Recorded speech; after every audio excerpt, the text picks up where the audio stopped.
One of the best things about last Epoch is how easy it is to respec your hero build for only taking a few minutes at late game. For this reason, many people will run a fast leveling build for levels 1 to 80 before they actually switch to their main build.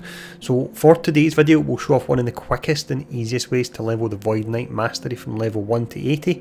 The specific leveling build we'll be running is a spin to win Echo Void Knight, and it's possibly my favourite leveling build in the game. Now before we do go in, there's two videos that will help you out here. The first one is how to auto cast skills, and the second is the fastest way to reach level 100, which is essentially an XP guide. Now let's go in, let's start breaking all this down.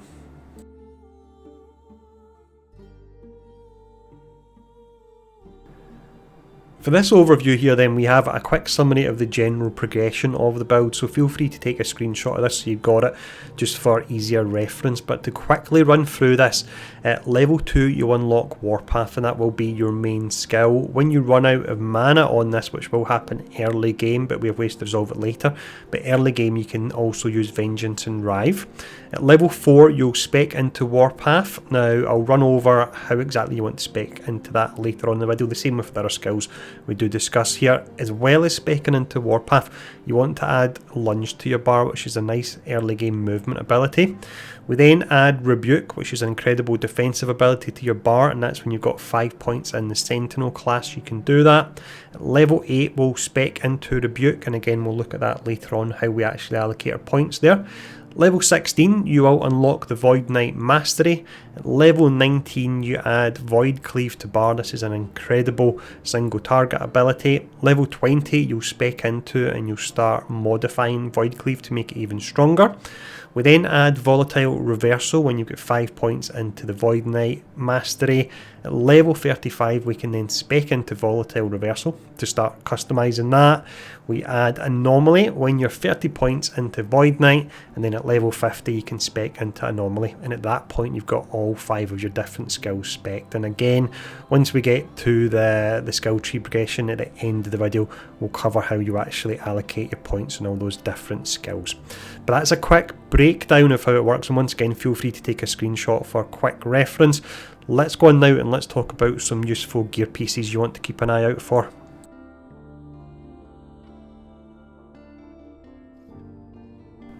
The difference that good early game gear can make on your character, even at low level, is absolutely incredible. You'll see a before and after in the gameplay footage here at the moment. Now you'll gain access to your stash where you can access any gear that you've hoarded from other characters or other playthroughs as early as level 4. This will be via the Keeper's Camp. If this is your first character, then of course you won't have these pieces of gear, but you simply keep an eye out on them dropping in future as you level.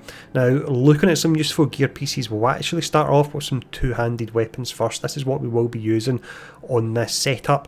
At level 1 you can get a unique called the Hammer of Lauren. I'm not going to break down the individual implicits or modifiers on this. We'll just bring up a tooltip, we'll tell you about the level and tell you that you want to keep an eye out for that particular item because it is really nice.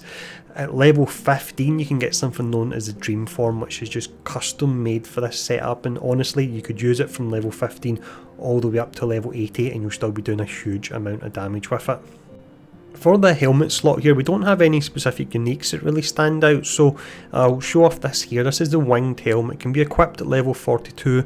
The reason it's nice on our particular setup is the increased movement speed, and that means you're using Warpath and zooming around the screen even quicker. What I've done here, and I'm not going to break it down, but I've added some modifiers that you can potentially keep an eye out for as well that would work nice with this build. For the amulet slot, we have the Bleeding Heart. This can be equipped at level 4 for survivability. This is absolutely amazing. You can see it's up to 9% damage leaks to health on this. For the body armor slot here, at level 1 you can equip the Falcon, which gives you a nice amount of increased movement speed. As you start to level up you will need more survivability, and that's where the Titan Heart, equipable at level 41, can be really nice. For the belt slot we have the Thorn Slinger. This can be equipped at level 12. You've got increased movement speed and level of physical skills. It's useful before you convert Warpath to a void skill. You've also got a set item that can be equipped at level 19, Isidora's Tomb Binding. This provides a huge amount of armour for your character. For the ring slot here, this is really all about speed. At level 1 you can find the silver ring. If you have 2 of these max rolled, that's 16% increased movement speed. You also have the unique arboreal circuit, and you could get up to 36% movement speed with 2 of these. Quicksilver coil at level 12, that can give you up to 38% movement speed. That's just with one of them actually. And then you've got Leaf Signet way up at level 45 for this one, but it gives you 75% elemental resistance while channeling, which can be great for you. For the gloves here, we have a bit of risk reward going on. It's fighting chance. You can equip this from level 15. You'll deal a huge amount more damage, but just be warned, you will take more damage with this as well. For the boot slot then, we have 3 different items to look out for. You've got Lessons of the Metropolis, equipable at level 1, offering up to 17% movement speed and less damage when you're moving. Advent of the Erased can give you up to 50% movement speed, that's equipable from level 16. And Dark Stride, which is equipable from level 19, can give you a nice boost to your damage and your movement speed as well. For the relic slot here, there's none that really stand out until late game. This is the Dread Banner, equipable at level 63. The main reason I'm showing it off as a modifier is that of course you can get on lower level gear as well. So you can see increased damage while channeling, and also plus to all resistances while channeling, and given you should always be holding down Warpath, this is really nice. Finishing up the gear here, we have a few idols to quickly look at. You've got the small idols, these can give you increased void damage. You've got the grand idol, it can increase warpath area, which is great, and your void damage. You have ornate idols, it's increased echo damage and void damage. And then finally the adorned idol, this will increase void damage if you've echoed recently, and also armor shred as well. So that's gear to look out for whilst you're leveling, or to equip if you've already lucky enough to have it in your stash. Let's now go in and look at the blessings that can be great for this setup.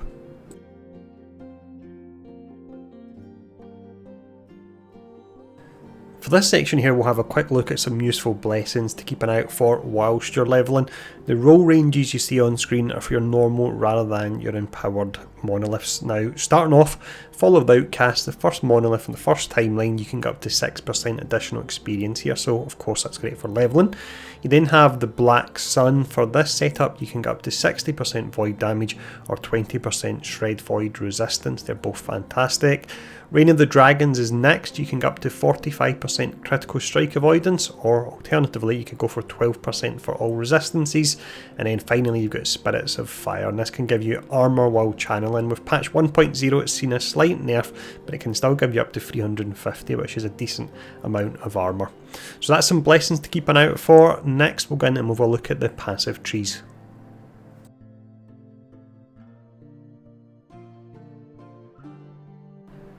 Starting off here then, we need to place 20 points into the Sentinel tree before we can then invest in the Void Knight Mastery.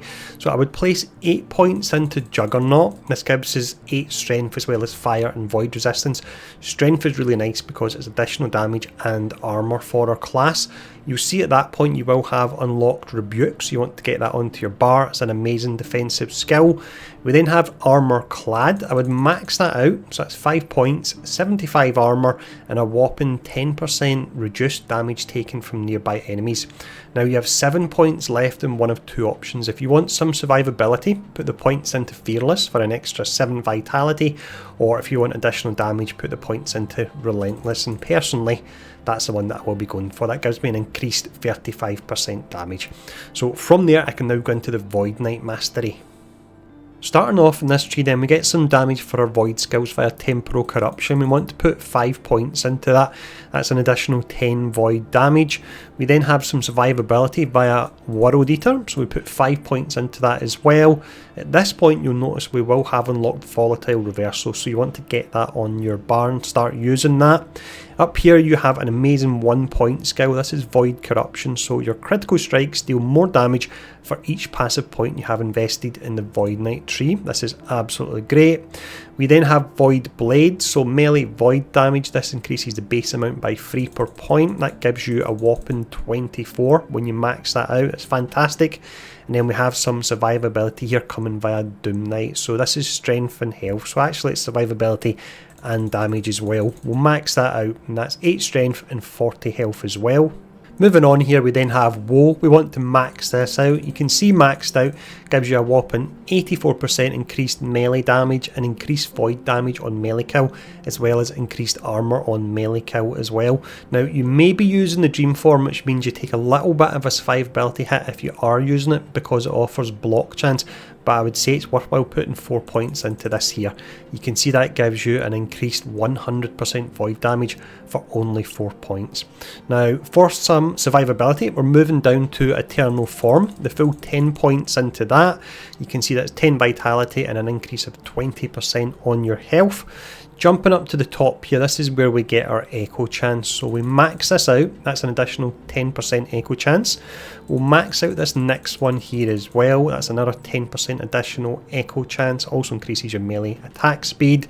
We put 1 point into here for the additional echo chance. Yes, it does pull down your attack speed and your mana cost, or it increases your mana cost, but it's worthwhile doing that. From that point, the character I'm on is a level 100 character. We're only going up to level 80, which means we don't have 24 points left. We only have 4 left. The remaining 4 points I would put into here. So that's an additional 32% void damage and then 4% movement speed as well. Now, just before we do go in and we have a look at the skill trees, just a quick summary once again of what we have covered. So this is the passive trees, and the order that you actually see these listed in is the order that I put the points into them as well.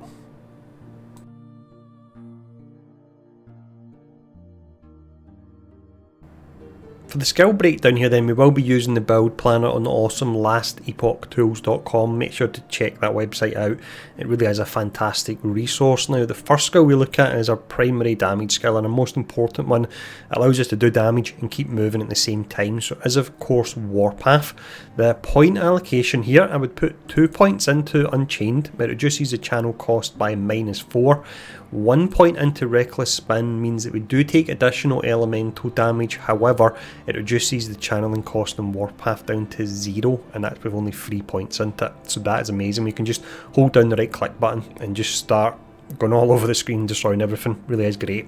Now, next up, I put a very high value in movement speed with a guide such as this. So we'll place 3 points into Quicksilver Wind. It increases our move speed by 30% when we're using Warpath. From there, we have 2 points into Void Spiral. It gives us additional melee void damage. The bonus is doubled when you're using a two-handed weapon.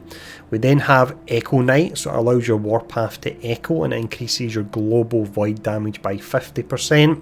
1 point into Apocalypse Whirl here. This converts the physical damage on Warpath into void, so this really is essential. Moving over to the other side here, what we'll do is we'll place 1 point into Iron Reach so we can move on to Whirling Steel. We place 2 points into this so we can then move on to Blade Master's Blade, and we place 1 point into Dark Nexus. Now, I really like this because when we start to use Void Cleave, our mana will go down, and when we're actually channeling Warpath, we won't be gaining mana at all. So this, normally 1 point in it, is enough to sustain you using Void Cleave and some of your other skills as well from a mana perspective. Now, we have 5 points left. It's down to you where you invest them. I would recommend potentially another point into Blade Master's Blade. That leaves you with 4 points, and then I would mix the remaining points between a combination of Whirling Steel, because that's giving you more damage, which is absolutely incredible, and the actual bonus on it is doubled when you're using a two-handed weapon as well. If you need some base damage, put some points into Void Spiral as well. But that's the Warpath skill, and that's the point allocation for it. Let's check out the next ability. The next skill we have is Rebuke, which is an incredible defensive skill. With patch 1.0 it got a bit of a nerf because the cooldown was increased. However, there are ways we can compensate for that. We have 2 points going into Bide. That increases the duration so we can channel longer. We have 2 points into this node here, which then allows us 4 points into Brave the Elements. So that's elemental damage taken reduced by 60%. Augmented Plating gives us an additional 75% increased armour. From there we've got the new nodes, so we've got 1 point into here, which allows us 3 points into Reclaimed Refuge. With this one, when we're doing melee attacks, it will actually increase the cooldown recovery on this so we can get it round quicker. And then with our last 3 points, we'll place these into Mystic Aegis. It increases the mana cost on this, but it pulls down the recovery speed. So with the changes we made here, you can get the recovery speed to be close to what it was before. Our third skill we have here is Void Cleave. This is fantastic when you're up against bosses or elites, and the way this works is if you're holding down your right click to spin Warpath, then you can just click the button to activate this while holding down right click and you'll go straight back into Warpath again. Now our point allocation for this, we want to put 1 point into the depths, it's additional damage in area, an additional point into Abyssal Walker. The reason we're putting the point there is so we can get to momentum. This is fantastic with Warcraft. So with 4 points, after channeling Warcraft for at least 2 seconds, your next Void Cleave within 1 second deals more damage. It deals 80% more damage, which is absolutely amazing. Bear in mind, more is much better than increased damage. From here we go back down an additional point into the depths. This then allows us to go to precognition, so Void Cleave cannot be dodged and it gives you additional base crit chance. We then have some base damage, or a lot of base damage we can get for this via Crushing Echo. We put 5 points into that for a whopping additional 75 base damage. Moving over here, we've got Rift Maker. This means that the ability will add critical vulnerability stacks and it increases the crit chance for Void Cleave as well. And then finishing up, our remaining 4 points we'll put into Champion of the Void, because we've got a decent chance to crit with this now and we'll be doing a huge amount of crit damage as well. For this next ability here, some builds will use this to regen mana, but we don't really need that due to how we're using Warpath with the node that restores mana while we're actually channeling it every 3 seconds. So we're using this more for the damage buff it offers. The order that we want to invest our points, you've got Incipient Void Rift, so when you cast Void Reversal you leave behind a Void Rift. We have Terminal Void Rift, that creates a Void Rift where you actually arrive. From there we want to put 3 points into Dark Expanse. We're really just doing that so we can get to Harbinger of Dust. So this one here with 3 points, enemies take an additional 30% damage if they're affected by your Void Rift for 4 seconds. The next one we have here, we will be applying some stacks of Time Rot on the enemy, so we want to put 4 points into this. From here we have 8 points remaining, so we have a further 4 points that go into Shifting Power. This will do additional void damage to enemies that are stunned, and your Void Rift should stun an enemy. 4 points left. We have 2 points into Traveller's Fatigue, which allows us to get 2 points into Ancient Reversal, which increases the reversal time, and some of the buffs are tied in with that. So that's the Volatile Reversal skill. Let's look at the final one now. The final ability we have here is Anomaly, and this can actually provide a nice amount of buffs for a character. It's also a skill that we will auto cast, so again at the start of the video I mentioned the fact I do have a video breaking down how you actually auto cast, so check that out if you are unsure.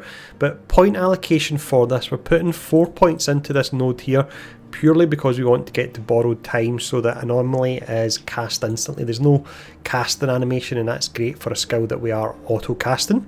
We have 1 point into Void Touch because we need to go further down this tree. 1 point into Immediacy. This means we no longer send enemies forward in time. I prefer not to use that mechanic because it means we can't hit them if they're not actually there. From here, this is where you get all the buffs. It's via something known as Time Bubble. So we'll put 1 point into this. We'll then put 4 points into this particular one here, and this allows us to get to Time Lord. So the Time Bubble that we cast, this will actually follow your character as well, so you're constantly getting the buffs because it's constantly following you. So we've got a point in there. We have 7 points remaining, so from here we would put 5 points into Decimation. This means when you have Time Bubble, you and your allies get 150% increased critical chance, which is huge. And then our final 2 points go into Manipulation, and that gives you increased attack speed an additional 20%. Once again, we have another quick summary here, so you can take a screenshot of this and you've got it for quick reference. The first 3 skills we have listed here are Warpath, Rebuke and Void, and on this second page we have Volatile Reversal and Anomaly as well. So that is the fastest way to level the Void Knight Mastery class from level 1 to 80 in last Epoch. There is an entire playlist that covers the other masteries as well, so if this has been useful and you want to run an alt character, feel free to check that out. If you want to see an actual endgame build that's similar to this one, an Echo Void Knight Warpath setup, then do let me know in the comments below. It's actually a build that I really enjoy, so if enough people want to see a video, I will look to do one as well. But as always, I hope this has been helpful. If it has, please do take the time to hit the like, share, subscribe button, leaving a comment below helps out a ton as well. But thanks for tuning in for this, stay safe, and I'll see you all again soon.